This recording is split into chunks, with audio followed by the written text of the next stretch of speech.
మీ శరీరంలో కొవ్వెందుకు తగ్గడం లేదు అనే దానిపై ఇది ఒక క్లుప్త వివరణ. ఈరోజు మనం చూస్తున్న సోర్స్ ఒక ఇన్ఫోగ్రాఫిక్. బరువు తగ్గాలనుకునేవాళ్లు చేసే కొన్ని కామన్ తప్పుల గురించి ఇది చూపిస్తుంది. మీరు కూడా ఎన్నోసార్లు ప్రయత్నించి ఫెయిలయ్యారా? అయితే ఈ సోర్స్ ప్రకారం సమస్య మీరనుకున్న చోట కాకపోవచ్చు. ఒక్కసారి ఈ పాయింట్స్ని మీకు మీరు అప్లై చేసి చూడండి. మొదటిది, మీ ఆహారం. చాలామంది తక్కువ తింటే సరిపోతుంది అనుకుంటారు, కానీ అది కాదు. ఏం తింటున్నామనేది ముఖ్యం. మీ ఫుడ్లో ప్రోటీన్ సరిగ్గా లేకపోతే మీ బాడీ ఫ్యాట్ని బర్న్ చేయడం ఆపేస్తుంది. అలాగే పండ్లు, కూరగాయలు కాకుండా ఎక్కువగా ప్రాసెస్ చేసిన స్నాక్స్ తినడం కూడా ఒక పెద్ద అడ్డంకి. ఇక రెండవది, మీ లైఫ్ స్టైల్. ప్రత్యేకంగా నిద్ర. మీకు సరైన నిద్ర లేదనుకోండి, ఆటోమేటిక్గా ఆకలిని పెంచే హార్మోన్ ఎక్కువైపోతుంది. అదే సమయంలో కడుపు నిండింది అనే ఫీలింగ్ ఇచ్చే హార్మోన్ తగ్గిపోతుంది. దానివల్ల ఏమవుతుంది? తెలియకుండానే ఎక్కువ తినేస్తాం.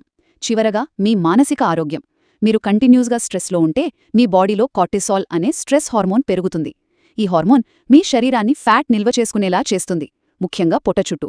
కాబట్టి మీరు నిజంగా ఫ్యాట్ తగ్గించుకోవాలంటే కేవలం ఫుడ్, ఎక్సర్సైజ్ మాత్రమే కాదు, మంచి నిద్ర, స్ట్రెస్ మేనేజ్మెంట్ కూడా అంతే ముఖ్యం.